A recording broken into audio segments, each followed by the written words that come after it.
Praise the Lord. హల్లెలూయా. ప్రభు అయిన క్రీస్తు నామములో ఈరోజు ఆదివారం ఆరాధన సందర్భంగా మీ అందరికీ క్రీస్తు నామంలో వందనాలు తెలియజేస్తూ ఉన్నాం. అందరూ బాగున్నారా? మరి మీ క్షేమం కొరకు, మీ కుటుంబాల క్షేమం కొరకు ప్రతిరోజు వేకుని లేచి దేవుని మందిరంలో మీ కొరకు ప్రార్థన చేస్తూ ఉన్నాం. మరి దేవుడు మీ కుటుంబాలకు క్షేమాన్ని విస్తరింప చేయాలని కోరుతూ ఉన్నాం. మరి రోజు దేవుని యొక్క సన్నిధిలో పరిశుద్ధ గ్రంథంలోంచి కొన్ని మాటలు మనం దేవుని వాక్యంలో ధ్యానం చేద్దాం. దేవుని యొక్క సన్నిధిలో పరమగీత గ్రంథం 2వ అధ్యాయం 10వ వచనాన్ని కనుక మనం చదివితే, ఇప్పుడు నా ప్రియుడు నాతో మాట్లాడుచున్నాడు, నా ప్రియులారా సుందరవతి లెమ్ము రమ్ము, చలికాలం గడిచిపోయాను, వర్షాకాలం తీరిపోయాను, దేవునికి స్తోత్రం. దేవుని వాక్యంలో పరమగీత గ్రంథం 2వ అధ్యాయం 10వ వచనం మనం చదువుతున్నప్పుడు దేవుని వాక్యం ఈ రీతిగా రాయబడింది. ఇప్పుడు నా ప్రియుడు నాతో మాట్లాడుచున్నాడు అని దేవుని వాక్యం. దేవుని సందులో మనం చూసినట్లయితే ఇప్పుడు అనే మాట మనకు కనిపిస్తూ ఉంది. ఇప్పుడు అనే మాట గురించి ఈ రోజు దేవుని వాక్యాన్ని మనం ధ్యానం చేద్దాం. ఇప్పుడు నా ప్రియుడు నాతో మాట్లాడుచున్నారు అని చెప్పి షోలమితి మాట్లాడుతున్నట్టుగా మనం చూస్తున్నాం. ఎవరి ప్రియుడు అని అంటే మన ప్రాణప్రియుడైన యేసుక్రీస్తు ప్రభువారు. మన ప్రాణప్రియుడైన యేసుక్రీస్తు ప్రభువారు ఆ రోజు షోలమితో మాట్లాడుతూ ఉన్నట్టుగా మనం చూస్తా ఉన్నాం. ఆమె చెప్తున్న మాట ఏమనంటే ఇప్పుడు అనే మాట మనం చూస్తున్నాం. అంటే ఇంతకుముందు దేవుడు మాట్లాడలేదా? ఇంతకుముందు ప్రాణప్రియుడైన యేసయ్య మాట్లాడలేదా?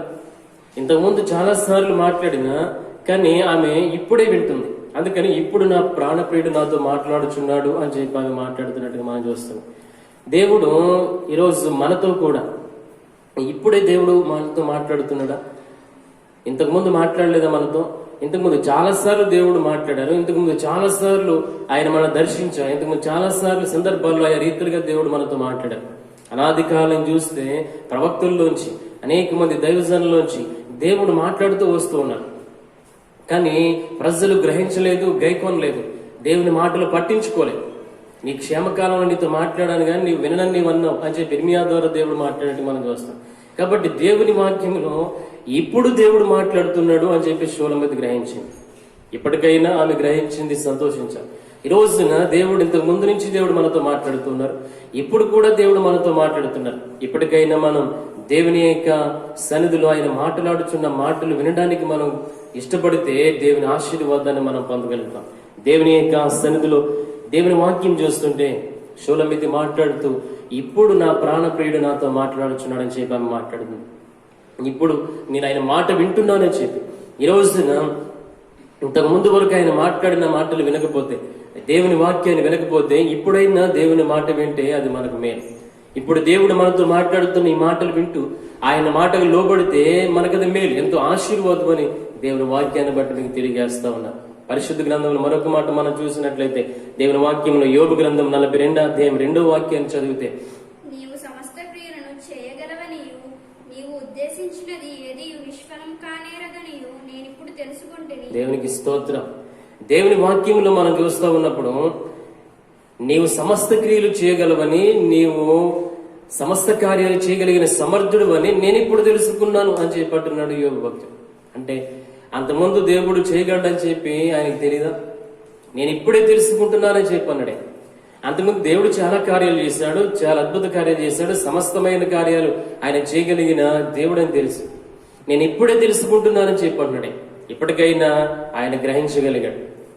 ఇంతకుముందు మన జీవితాల్లో కూడా దేవుడు ఎన్నో ఆశ్చర్యమైన కార్యాలు, అద్భుత కార్యాలు, ఎన్నో మేలులు దేవుడు చేశాడు. అవి మనం గ్రహించలేదు. అందుకే పౌలు గారు అన్నట్టుగా ఆయన చేసిన మేలు కంటికి కనబడవు, చెవికి వినబడవు, హృదయానికి గోచరం కావనట్టుగా ఆయన చేసిన కార్యాలు మనకి అర్థం కాలేదు. ఇప్పటికైనా మనం గ్రహించుకుంటే అది మనకి ఎంతో మేలు. ఆ రోజు యోబు చెప్పిన మాట ఏంటంటే నేను ఇప్పుడే తెలుసుకుంటున్నాను ఆయన సమస్త క్రియలు చేయగలిగిన దేవుడని, సమస్త కార్యాలు చేయగలిగిన దేవుడని. అవును, మన జీవితాల్లో ఆయన ఎన్నో కార్యాలు చేస్తారు, అవి మనం ఇంతవరకు గ్రహించలేదేమో. ఇంతకుముందు ఎన్నో అద్భుతాలు, ఆశ్చర్యాలు మన కుటుంబంలో దేవుడు చేసి మనం గ్రహించుకోలేదేమో. ఇప్పటికైనా యోగులా మనం గ్రహిస్తే మనకెంతో మేలు. ఇప్పుడే ఈ యొక్క దేవుని యొక్క లేఖనాన్ని బట్టి మనం తెలుసుకుని గ్రహిస్తే ఆయన ఆశ్చర్య కార్యాలు ఇంకా మన జీవితంలో ఎన్నో చేయడానికి ఆయన ఇష్టపడుతూ ఉన్నారు. దేవుని వాక్యములో మరొక మాట మీరు చూస్తే దేవుని పరిశుద్ధ గ్రంథములో ఫిలోమోనుకు రాసిన పత్రికలో మొదటి అధ్యాయం 11వ వచనాన్ని మీరు చదివితే, అతడు మునుపు నీకు నిష్ప్రయోజనమైన వాడే కాని ఇప్పుడు నీకును నాకును ప్రయోజనకరమైన వాడాయను. దేవునికి స్తోత్రం. దేవుని వాక్యములు మనం చూస్తుంటే బైబిల్లో అతి చిన్న పత్రిక ఏది అని అంటే ఫిలోమోను పత్రిక. ఒకే ఒక అధ్యాయం ఉంటుంది. దేవుని యొక్క సన్నిధిలో మనం చూస్తున్నప్పుడు ఈ ఉత్తరాన్ని ఎవరికి రాసుకున్నారంటే ఫిలోమోను అనే ఒక వ్యక్తికి. అపొస్తలుడైన పౌలు గారు రాస్తున్న మాట మనం దేవుని వాక్యంలో చూస్తున్నట్టుగా చదివినట్టుగా మనం చూస్తా ఉన్నాం. ఎందుకంటే ఫిలోమోను ఒక యజమాని, అతని దగ్గర ఒక బానిసగా పనిచేసే ఒనేసిం అనే ఒక వ్యక్తి ఉన్నాడు. ఆ వ్యక్తి దొంగతనం చేసి పట్టబడి జైల్లో పెట్టబడ్డాడు. జైల్లో పెట్టబడిన తర్వాత అదే జైల్లో పౌలు గారు స్వార్థ ప్రకటించడం వల్ల పౌలు గారిని కూడా అదే జైల్లో పెట్టారు. ఏ గదిలో జైలు గదిలో పౌలు గారు ఉన్నారు, అదే గదిలోకి ఒనేసిం వెళ్ళాడు. ఒనేసిం వెళ్ళిన తర్వాత ఏం చేసావు, ఏ నేరం చేసి జైలుకి వచ్చావని పౌలు గారు అడిగితే, ఇలాగ మా ఇంట్లో మా యజమాని ఫిలోమోను ఉన్నాడు, ఆయన ఇంట్లో పనిచేస్తూ దొంగతనం చేసి దొరికిపోయాను, చెరసాలలో పెట్టబడ్డానని చెప్పానంటే పౌలు గారు ఆ ఒనేసిముకి స్వార్థ ప్రకటించి, అలా దొంగతనం చేయకూడదు, కష్టపడి పని చేసుకోవాలి, దేవుడు దీవిస్తాడని చెప్పి అతన్ని మార్చి ఇప్పుడు అతడు మంచి మనిషిగా మారిన తర్వాత ఆ ఒనేసిము గురించి ఫిలోమోనికి పౌలు గారు జైల్లో నుంచి ఉత్తరం రాశాడు. ఒకప్పుడు నిష్ప్రయోజకుడు, ఉపయోగం లేనివాడు, దొంగే. కానీ ఇప్పుడు ఒనేసిము నీకు నాకు ప్రయోజకుడిగా మారాడు. ఇప్పుడు అతని జీవితం మారిపోయింది. స్వార్థ విన్న తర్వాత అతని బ్రతుకు మారిపోయింది. ఇప్పుడు నీకు ప్రయోజనకరుడే, నాకు ప్రయోజనకరుడే. కాబట్టి అతన్ని మరలా తిరిగి పనిలో పెట్టుకోమని చెప్పి ఫిలోమోనుకు ఉత్తరం రాశారు పౌలు గారు. ఆ తర్వాత ఒనేసిముని ఫిలోమోను ఇంట్లో మరలా ఆ పనికి పెట్టుకున్నట్టుగా మనం దేవుని వాక్యం చూస్తాం. ఒకప్పుడు పనికి మాలిన వాడిగా ఉన్న ఒనేసిం, దొంగగా ఉన్న ఒనేసిం ఇప్పుడు ప్రయోజకుడు అయ్యాడట. అనేకులకు ఉపకారిగా మంచివాడిగా మారినట్టుగా దేవుని వాక్యం చూస్తున్నాం. ఒకప్పుడు మనం కూడా ఎందుకో పనికిరాని వారు, ఏ యోగ్యత అర్హత లేని వారు, దేవుడు ఇప్పుడు మన ప్రయోజకులుగా, ఆయన ఇష్టమైన పాత్రలుగా దేవుడు మలుచుకున్నాడు. అపొస్తలుడైన పౌలు అంటాడు, నేను పూర్వం హింసకుడును, దోషకుడును, హానికరుడును, కానీ ఇప్పుడు దేవుని కొరకు సాక్షిగా ఉన్నానని చెప్పి, దేవుడు నన్ను మార్చాడని చెప్పి దేవుని సందులో ఒకవేళ ఇంతవరకు మనం మారకపోతే ఎప్పుడైనా ఒనేసిములాగా మనం దేవుని వాక్యానికి లోబడి మారితే మన జీవితాలకు విలువ ఉంటుందని, అనేకులకు ఉపయోగకరంగా ప్రయోజనకారులుగా మనం ఉంటామని దేవుని వాక్యాన్ని బట్టి మీకు తెలియజేస్తా ఉన్నాను. మరొక మాట మనం పరిశుద్ధ గ్రంథంలో ఇంకొంచెం ముందుకు చదివితే లూకా సువార్త 5వ అధ్యాయం 5వ వచనాన్ని చదవండి. సీమోను, ఏలినవాడా, రాత్రి అంతయు మేము ప్రయాసపడుతుమి గాని మాకేమీ దొరకలేదు. ఆయనను నీ మాట చొప్పున వలలు వేతునని ఆయనతో చెప్పాను. దేవునికి స్తోత్రం. యేసుక్రీస్తు ప్రభువారు ఆయన గలిలయ సముద్రం ఒడ్డుకు వెళ్తున్నప్పుడు అక్కడ పేతురు వీళ్ళందరూ రాత్రంతా చేపల కోసం వెళ్ళారు వేటకి. రాత్రంతా ఏం దొరకలేదు. ఉదయాన్నే వాళ్ళు ఒడ్డున వలలు బాగు చేసుకున్నారు. యేసుక్రీస్తు ప్రభువారు వచ్చారు. అయ్యా పేతురు, కొంచెం నీ ధోరణి కొంచెం ధరించి కొంచెం లోపలికి పోయి అక్కడ కూర్చొని నేను ప్రసంగం చేస్తానని చెప్పి యేసు ప్రభువారు అన్నారు. ఆ టైంలో ప్రసంగం చేసిన తర్వాత యేసుక్రీస్తు ప్రభువారు పేతురుతో ఒక మాట అన్నారు, ఇప్పుడు నీ వలవేయి, నీకు విస్తారమైన చేపలు దొరుకుతాయని పేతురుతో యేసు ప్రభువారు అంటే ఆయన అంటున్నాడు. పేతురు గారు యేసు ప్రభువారితో, అయ్యా రాత్రంతా ప్రయాసపడ్డాం, ఒక చిన్న చేదు బరుకు కూడా మాకు దొరకలేదు. ఇప్పుడు ఏం దొరుకుతాయి మాకు? రాత్రంతా చేపలు దొరికి తిరిగే సమయంలో మేము ప్రయాసపడ్డం దొరకలేదు. ఆయనను ఇప్పుడు నీ మాట చొప్పున వల వేస్తాం అని చెప్పి వల వేయగానే విస్తారమైన చేపలు దొరికినట్టుగా దేవుని వాక్యం మనం చూస్తాం. ఎందుకనంటే రాత్రంతా వాళ్ళు ప్రయాసపడ్డా, రాత్రంతా వాళ్ళు చేపలు వేటకు వెళ్ళినా చేపలు దొరకలేదు. కానీ ఇప్పుడు నీ మాట చొప్పున వల వేస్తున్నాం అని వల వేసిన తర్వాత విస్తారమైన చేపలు, పెద్ద పెద్ద చేపలు వల పిగిలిపోయేటంతగా చేపలు పట్టినట్టుగా మనం చూస్తాం. ఎందుకు జరిగిందని అంటే ఇప్పుడు ఆయన మాట చొప్పున వాళ్ళు వల వేశారు. అంతకుముందు ఆ వాళ్ళ మాట విని అక్కడేరా ఇక్కడేరా అని వాళ్ళంటే అక్కడెక్కడ వేశారు. కానీ ఇప్పుడు యేసుక్రీస్తు ప్రభువారి మాట విని వాళ్ళు వల వేయటం వల్ల వారికి విస్తారమైన చేపలు దొరికాయి. ఈ రోజున నీ వాళ్ళ మాట విని వీళ్ళ మాట విని అలా చేద్దాం ఇలా చేద్దాం అని చెప్పి ఒకరు ఏమీ దొరకని పరిస్థితుల్లో నీ జీవితం శూన్యంగా ఉందేమో. కానీ ఇప్పుడు యేసయ్య మాట చొప్పున నువ్వు గనక చేస్తే, అది ఉద్యోగమా, వ్యాపారమా, వ్యవసాయమా, చేతి పనా, ఏ వృత్త ఏదైనా సరే ఆయన మాట చొప్పున నువ్వు చేస్తే నీకు విస్తారమైన ఆశీర్వాదాలు దొరుకుతాయి. ఆ రోజు పేతురు ఇప్పుడు నీ మాట చొప్పున వెలవేస్తానన్నాడు. ఇప్పుడు మనం యేసయ్య మాట చొప్పున మనం పనిచేస్తే, యేసయ్య మాట చొప్పున మనం ముందుకెళ్తే అది మనకు ఆశీర్వాదం అని, సమృద్ధైన దీవెనలు అని చెప్పి దేవుని వాక్యాన్ని బట్టి మీకు తెలియజేస్తున్నా. ఇంకొంచెం ముందుకెళ్తే బైబిల్లో యోహాను సువార్త 2వ అధ్యాయం 8వ వాక్యాన్ని చదవండి. అప్పుడైన వారితో, మీరిప్పుడు ముంచి విందు ప్రధాని వద్దకు తీసుకుని పొండని చెప్పగా వారు తీసుకుని పోయిరి. ఆ ద్రాక్షారసము ఎక్కడి నుండి వచ్చినో ఆ నీళ్లు ముంచి తీసుకుని పోయిన పరిచారకులకే తెలిసినది గాని విందు ప్రధానికి తెలియకపోయిన. దేవునికి స్తోత్రం. దేవుని వాక్యం మనం చూస్తున్నప్పుడు ఈ చరిత్ర మనకు తెలిసిందే కదా. కానా అనే ఆ ఊర్లో పెళ్లి విందుకు యేసు ప్రభువాన్ని పిలవటం, అక్కడ ద్రాక్షరసం అయిపోవటం. యేసు ప్రభు తల్లి వచ్చి, అయ్యా ఈ పెళ్లిలో ద్రాక్షరసం అయిపోయింది, ఇంటి పరుగు పోయిలా ఉంది, నీవే ఏదైనా చేయాలంటే, యేసయ్య రమ్మా, నా సమయం ఇంకా రాలేదు, తొందర పెట్టొద్దని యేసు ప్రభు చెప్పడం. ఆ తర్వాత మరియా తన తల్లి అయిన మరియ పరిచారకులతో చెప్పింది, ఆయన మీతో చెప్పింది చేయండి అని వాళ్ళతో చెప్పినప్పుడు కొంతసేపటి యేసు ప్రభు వారు పరిచారులను పిలిచి ఆ బాణలను నీళ్లతో అంచుల మట్టుకు నింపండి అని చెప్పారు. వాళ్ళు నీళ్లతో అంచుల మట్టుగా బాణాలు నింపారు. మీరు ఇప్పుడు ముంచి అవి పట్టుకెళ్లి విందు ప్రధానికి ఇవ్వండి చెప్పన్నారు. ఇదేంటినా నీళ్లు తెచ్చి అందులో బాణంలో పోయమన్నారు. ఇప్పుడు ముంచి ఆ నీళ్లు పట్టుకెళ్ళి ఇమ్మన్నాడు విందు ప్రధానికి. ఈ వట్టి నీళ్లు పట్టుకెళ్తే ఆయన తిడతాడు కదా అని చెప్పి వాళ్ళు అనుకోలేదు. అందులో నీళ్లు ఉత్తి నీళ్లు మాత్రం వేశారు కానీ పంచదార కానీ ద్రాక్ష పళ్ళు కానీ ఏమి అందులో కలపలేదు. అలాంటి నీళ్లు వాళ్ళు ముంచి తీసుకుని వెళ్ళగానే ఆ నీళ్లను దేవుడు ద్రాక్షరసంగా మార్చినప్పుడు ఆ విందు ప్రధాని ఆశ్చర్యపోయాడు. దేవుని వాక్యాన్ని మనం గమనిస్తే అప్పటి వరకు అవి ఒట్టి నీళ్లే, అందులో ఏ మాత్రం కూడా ఏమి కలపబడలేదు, అవి ఒట్టి నీళ్లుగా ఉన్నాయి. కానీ యేసు ప్రభువు చెప్పిన మాట ప్రకారం ఇప్పుడు మీరు ముంచి పట్టుకెళ్ళండి, అవి ద్రాక్షరసం అవుతాయన్నారు. దేవునికి స్తోత్రం. దేవుని వాక్యాన్ని బట్టి మనం చూస్తే ఇప్పుడు ఆయన మాట చొప్పున మనం చేస్తే దేవుడు ఖచ్చితంగా నీళ్లను ద్రాక్షరసంగా మార్చినట్టుగా మన చేదైన బ్రతుకులను మధురంగా ఆయన మార్చగలడు. ఇప్పుడైనా ఆయన మాట వింటే, ఇప్పటికైనా ఆయన మాట వింటే, ఇంతకు ముందు వరకు ఆయన మాట వినకుండా మన ఇష్టానుసారంగా తిరిగామేమో, ఇప్పుడైనా ఆయన మాట వింటే మన చేదు బ్రతుకులను మధురంగా ఆయన మార్చగలిగిన దేవుడు. మారాను మధురంగా చేసిన దేవుడే, నీళ్లను ద్రాక్షరసంగా మార్చిన దేవుడు ఆయన మన జీవితాలను మధురంగా మార్చి ఆయన ఆశీర్వదిస్తాడు. కాబట్టి ఇప్పటికైనా దేవుని మాట వినండి, ఇప్పుడైనా దేవుని మాట వినండి, దేవుని యొక్క ఆశీర్వాదాన్ని పొందండి. మరొక మాట మనం ముందుకెళ్దాం. దేవుని వాక్యంలో లూకా సువార్త 2వ అధ్యాయం 29వ వాక్యాన్ని మీరు చదివితే, నాదా, ఇప్పుడు నీ మాట చొప్పున సమాధానముతో నీ దాసుని పోనిచుచున్నావు. దేవునికి స్తోత్రం. ఈ చరిత్ర మనకు తెలుసు. సుమియోను అనే వ్యక్తి దేవాలయంలో ఉంటుండగా యేసుక్రీస్తు ప్రభువారు పుట్టినప్పుడు 8వ నాడు ఆయన్ని సున్నతి చేయడానికి తల్లిదండ్రులు మరియా యేసేపు దేవాలయానికి తీసుకెళ్లారు. దేవాలయానికి వెళ్ళిన వెంటనే యేసు ప్రభువారిని బాలుడైన ఆ యేసు ప్రభువారిని సుమియోను చేతుల్లోకి తీసుకుని ఎత్తుకుని అక్కడ అంటున్న మాట, నాథా సత్యస్వరూపి, ఇప్పుడు నీ దాసుని సమాధానంతో పోనిస్తున్నావు. ఆయన అప్పటికి అనేక సంవత్సరాల వృద్ధుడుగా ఉన్నాడు, బాగా వృద్ధుడైపోయి ఉన్నాడు. ఆయన యేసుక్రీస్తు ప్రభువారు మొదటి రాకడలో వస్తారని ఎదురు చూస్తూ ఉన్నవాడే. ఆయన ఇశ్రాయేలు విమోచన కోసం ఎదురు చూసిన పరిశుద్ధతతో నింపబడిన వ్యక్తి సుమియోను.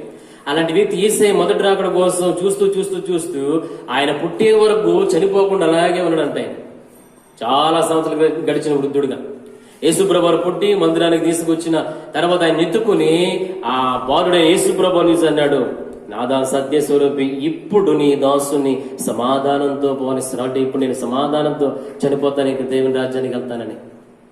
యేసు ప్రభువారిని చూడకుండా ఆయన చనిపోలేదు. మొదటి రాకడలో యేసుక్రీస్తు ప్రభువారిని చూసి అప్పుడు సంతోషంతో ఆయన తన ప్రాణాన్ని ఈ లోకయాత్రను ముగించినట్టుగా మనం దేవుని వాక్యాలు చూస్తున్నాం. దేవుని సందులో ఆయన మొదటి రాకడ కోసం ఎంతగా ఎదురు చూశాడో మనం రెండవ రాకడ కోసం అంతగా ఎదురు చూస్తే ఆయన రెండవ రాకడలో మనం కూడా సమాధానంతో సంతోషంతో దేవుని రాజ్యానికి మనం వెళ్ళగలుగుతాం సమయంలో.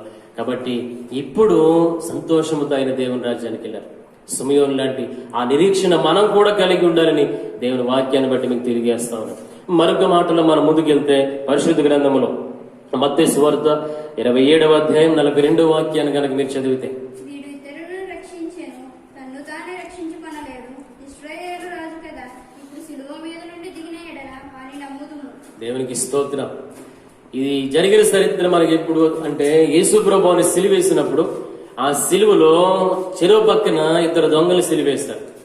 అందులో ఆ యేసుక్రీస్తు ప్రభువారితో పాటు ఆ యొక్క ఇద్దరు దొంగల్ని సిలువేసినప్పుడు అక్కడ చాలా మంది అక్కడ అపహాసకులు కూడా యేసు ప్రభువారిని అపహాస్యం చేస్తున్నారు.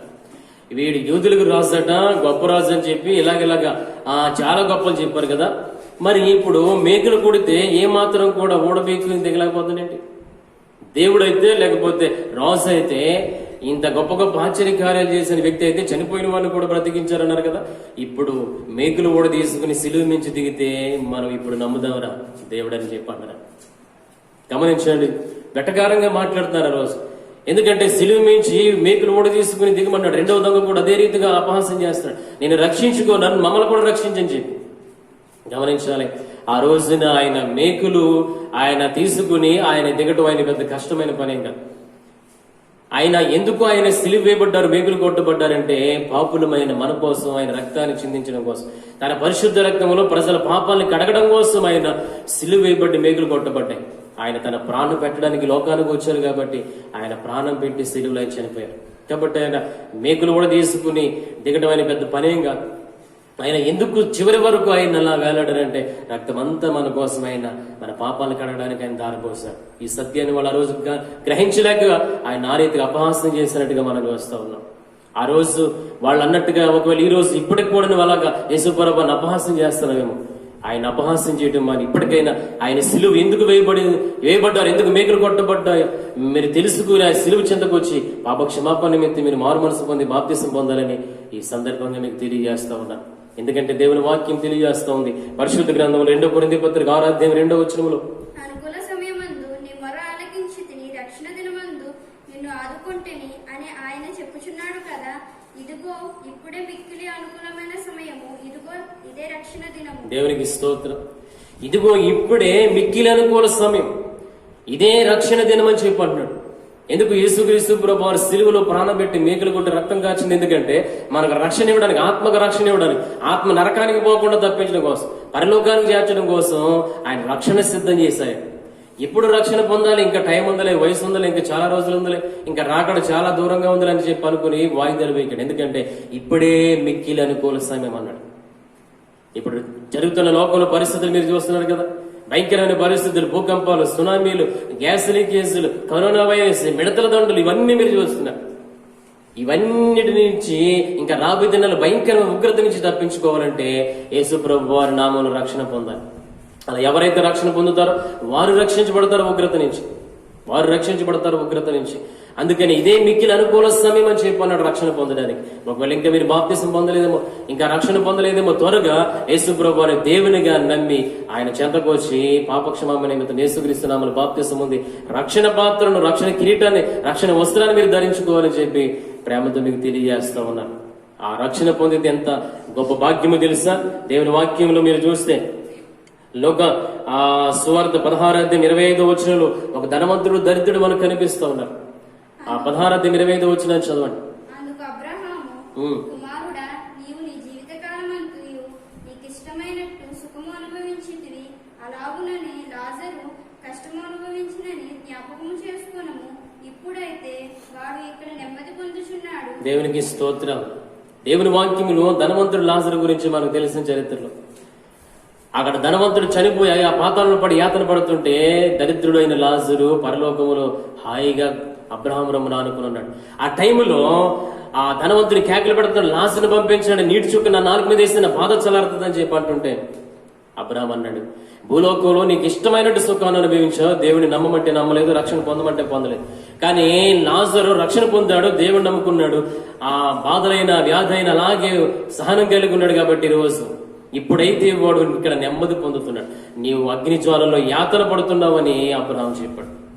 గమనించండి, రక్షణ పొందిన లాజరేమో ఇప్పుడు పరలోకంలో నెమ్మదిగా, హాయిగా, ఆరోగ్యంగా ఉన్నాడు.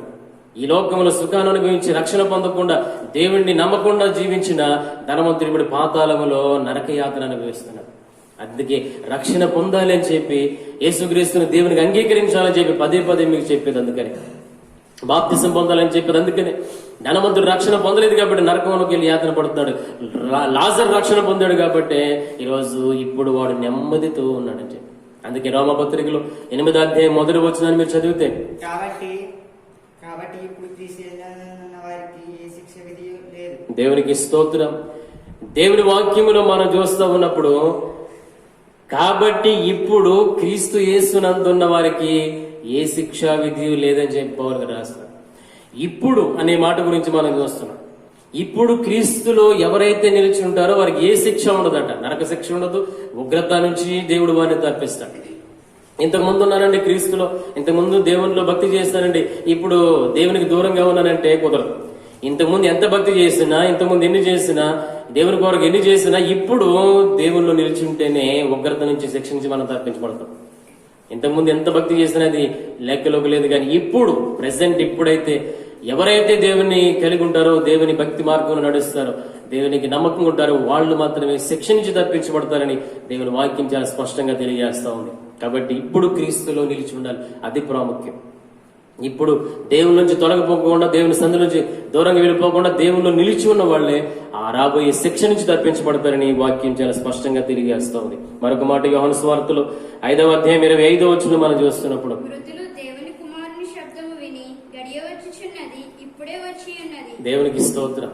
ఇక్కడ చనిపోయిన వారు మరలా ఆ దేవుని రెండవ రాకడలో యేసుక్రీస్తు ప్రభువారి యొక్క కడపూర శబ్దం వినే సమయం వస్తుంది, అది ఇప్పుడే వచ్చిందని చెప్పి యోహాను భక్తుడు రాస్తాడు. ఎందుకంటే యేసు ప్రభువారిని నమ్ముకుని చనిపోయిన వారు, సమాధి చేయబడిన వారు మరలా ఆ కడపూర ధ్వని మోగినప్పుడు సమాధుల్లోంచి వారు లేపబడి దేవుని రాజ్యానికి వెళ్తారు.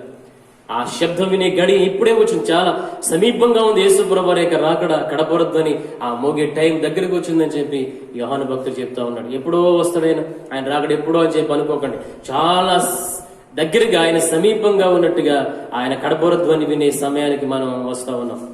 మొన్న చైనాలో ఆకాశంలో దేవదూతలు బోర్లు ఊదినట్టుగా ఆ చైనాలో చాలా మంది వీడియోలు తీసి పంపించారు.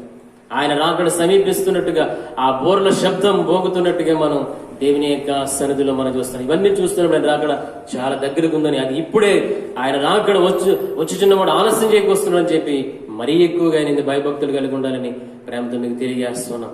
మరొక మాట మనం చూస్తే దేవుని వాక్యంలో ప్రకటన గ్రంథం 14వ అధ్యాయం 13వ వచనంలో రాశాడు, అంతటా ఇప్పుడు నుండి ప్రభువునందు మృతులందు మృతులు ధన్యులని రాయమని పరలోకం నుండి ఒక స్వరము చెప్పగా వింటిని. దేవునికి స్తోత్రం. అంతటా ఇప్పటి నుండి అన్నాడే. ఇంతకుముందు చనిపోయిన వారి సంగతి అలా ఉంచండి. ఇప్పటి నుండి ప్రభువునందు మృతులు ధన్యులని చెప్పి రాయమన్నాడు దేవుడు. ఇప్పటి నుండి అంటే ఇప్పటి నుంచి ఎవరైతే ప్రభువుని నమ్ముకుని చనిపోతారో వారు ధన్యులు. ఇప్పటి నుండి ఎవరైతే యేసు ప్రభువుని దేవునిగా నమ్ముకుని బాప్తిసం తీసుకుని చనిపోయి సమాధి చేయబడతారో వారు ధన్యులు, ఎందుకంటే వారు పరలోక రాజ్యాన్ని స్వతంత్రించుకుంటారు.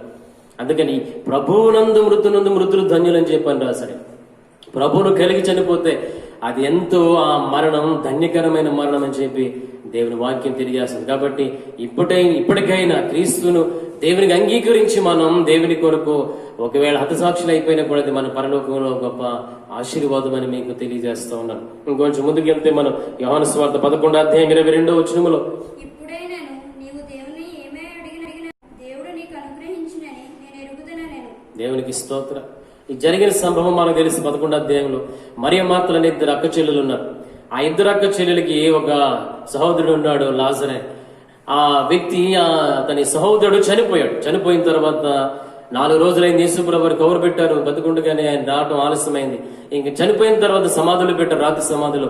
4 రోజులైన తర్వాత యేసు ప్రభువు వచ్చాడు, శిష్యుని తీసుకున్నాడు. వచ్చిన తర్వాత వీళ్ళందరూ మార్త మరి అందరూ ఏడుస్తున్నారు గొల్లుమని. అయ్యో ప్రభా, మీరు ఇక్కడ ఉంటే నా తమ్ముడు చనిపోకుండా ఉండునని చెప్పి అంటుంటే యేసు ప్రభువు అన్నారు, ఆయన విశ్వాసం నుంచి వాడు ఎన్నటికీ చనిపోడు. ఇప్పుడైనా సరే నీవు నమ్మితే దేవుని మహిమను చూస్తావని చెప్పి అక్కడ యేసుక్రీస్తు ప్రభు ఆ రోజున మార్త మరియలతో చెప్తున్నప్పుడు వాళ్ళు నమ్ముతున్నాం ప్రభు అన్నారు. రండి సమాధి దగ్గరికి వెళ్దామని చెప్పి తీసుకెళ్లారు. సమాధికి అడ్డంగా పెట్టిన రాయి పొర్లించారు. బయట ఉండి యేసు ప్రభు అన్నారు, లాజరు బయటికి రా అని చెప్పి బిగ్గరగా కేకవేయగానే చనిపోయి 4 రోజులైన లాజర్లోకి యేసయ్య మాట జీవముతో ఆ లాజర్లోకి వెళ్లి ఆ ప్రేత వస్త్రాలతో కట్టబడిన వాడిగా బయటకు వచ్చాడట. అందరు ఆశ్చర్యపడ్డారు. చనిపోయి 4 రోజులైంది, ఇక వాసన పడతాడు అనుకున్నావు, కానీ బ్రతికొచ్చాడు, యేసయ్య మాటలో జీవం ఉందని చెప్పి అక్కడ అందరు ఆశ్చర్యపడ్డారు. అతని కట్లు విప్పి అతన్ని పోనమని యేసు ప్రభువు చెప్పాడు. ఇప్పుడు నీవు నమ్మితే, చనిపోయి 4 రోజులైనా సరే ఇప్పుడైనా సరే నువ్వు నమ్మితే దేవుని అద్భుతాన్ని చూస్తావు యేసు ప్రభువు చెప్పారు. వారు నమ్మరు కాబట్టి లాజరు బ్రతికొచ్చారు. ఈ రోజున అందుకే నమ్మాలని యేసు ప్రభువు చెప్తున్నారు. నమ్ముట నీ వల్ల అయితే నమ్మడానికి సమస్తము సాధ్యమే. ఇప్పుడైనా సరే నమ్ము. ఇంతవరకు యేసు ప్రభువు నీవు నమ్మలేదేమో, యేసు ప్రభువు ఇంతవరకు నమ్మలేదని ఇప్పుడైనా సరే ఆయన నమ్మితే నీ జీవితంలో దేవుడు అద్భుతం చేస్తాడు. అసాధ్యం అనుకున్న దాన్ని సుసాధ్యం దేవుడు చేస్తాడు. అది మరణం కావచ్చు, ఏదైనా కావచ్చు. కాబట్టి ఆయన ఎందు నమ్మదగిన దేవుడిని మనం నమ్మకం ఉంచాలని దేవుని వాక్యాన్ని బట్టి మీకు తెలియజేస్తున్నాను. ఆఖరికి ఒక మాట మనం చూసి దేవుని వాక్యాన్ని ముగిందాం. యోవేలు గ్రంథం 2వ అధ్యాయం 12వ వచనాన్ని మీరు చదివితే, ఇప్పుడైనను మీరు ఉపవాసం ఉండి కన్నీరు విడిచుచు దిక్కుంచుచు మనఃపూర్వకముగా తిరిగి నా యొద్దకు రండి. దేవునికి స్తోత్రం.